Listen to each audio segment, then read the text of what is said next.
Hello and welcome back to this video series where we talk about the learning lessons from what has led up to the war in the Ukraine and what we can take as learning lessons for better communication. Because what I've pointed out in the introductory video is a lot of things have gone wrong, unavoidably wrong, and a lot has to do with the violation, the disregard for very basic, fundamental communication principles.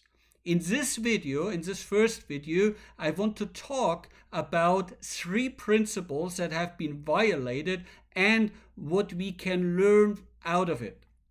Now, before I start out, it is so fundamentally important to point out that my objective is I love people, I care for people, I want that the suffering, the needless suffering in the Ukraine stops, and I want to help that the tension that potentially could lead to a third world war can be desescalated and that we get back to a normality where European, Russian speaking, and other countries can work together again in a harmonious way.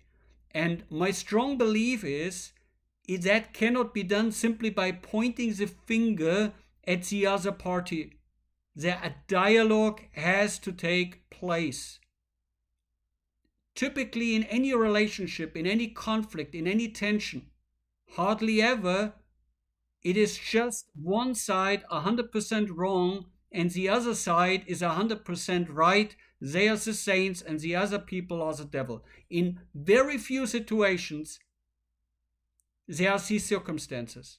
And while I'm raising these issues and going through one by one, I want to also make sure I am German. I'm a German citizen, so Germany is part of NATO, but I strongly believe that we have to speak up for what we believe, for values, even if that affects our own country or the decision making of our politicians in where we hold our passports.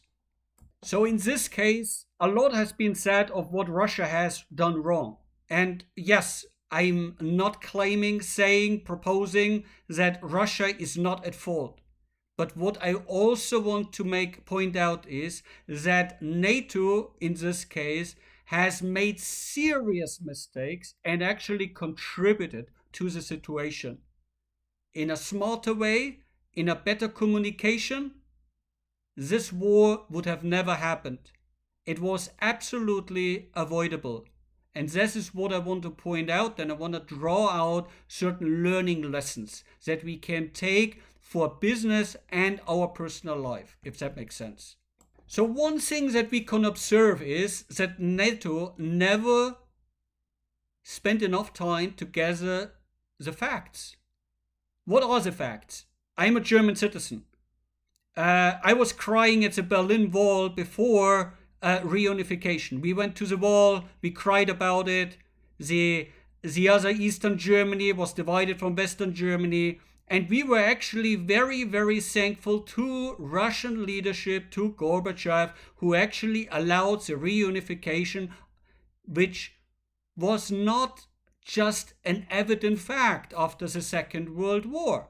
Germany was divided. Germany had done some serious things wrong, had done atrocities against Russian people, and Russia had suffered millions of deaths because of it.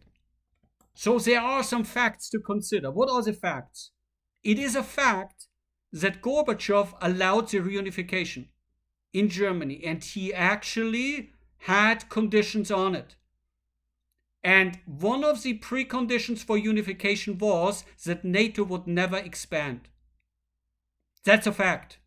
NATO promised at that time no expansion. The Americans promised no expansions.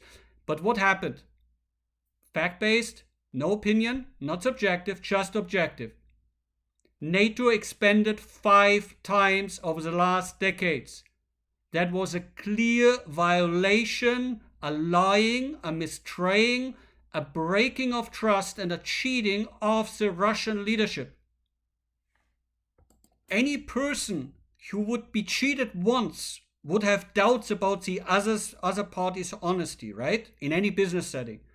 How would you feel if you get 5 times cheated and lied upon? How would you feel? So these are facts that need to be considered. And my suggestion is NATO never spend enough time to gather the facts and actually consider the evidence. And secondly, NATO never made the effort to really listen to the Russians' side. I have been in many interviews. I speak the Russian language. I listened to President Putin. He eloquently explained the facts again and again and again. He said it in English. He said it in German. He said it in Russian. It was very clear. And he explained it, and I was part of it when he explained it to American journalists. He explained it that an 8-year-old would understand it. But for some reason, their message was never received. People still argue without considering the facts, and that makes the situation very difficult. That escalates the issues. So rather than giving the Russian side the possibility to really express their feelings and listening to them, NATO never really made the effort. It only was again and again pointing out their interests, their opinions, their objectives, but never the Russian side. And in any business situation, in any personal situation, we have to consider the other party. And if we don't do that, communication breaks down. So typically, what we say in business, we say gather the facts, document the facts, think about the facts, and then truly listen. So for example, when I engage with other business parties, or when I, on behalf of clients, engage for them with their other parties, I always say 80% of our time we listen. If we are not listening, we are not learning. We need to become knowledgeable of the other side. We need to understand their viewpoints, and then we have to find the ways where we can find a win-win situation that it makes sense for both. In my opinion, there were clear chances of working out win-win situations with Russia. The other point is you want to treat business parties with respect. You want to treat them as human beings. And that what is, when I was in Russia, I was listening, I was seeing Russia on the ground, engaging with leadership, engaging with people.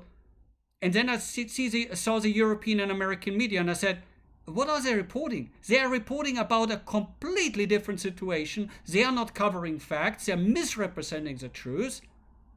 And they're reporting things that do not exist. They're escalating things that don't exist. What I have been missing in the entire situation was treating the Russian people with respect, treating them as they wanted to be treated. As we say in business always, treat the other party as you want to be treated. So this brings me to the end of this first video. If you find it interesting, if you find it challenging, then yes, feel free to connect with me, share with me your thoughts through WeChat, through email. You also may connect with my business network on LinkedIn. 23,000 leaders, experts, and business professionals are connecting with me from all over the world. So feel free to also connect with me, and I look forward to talking with you in the next video.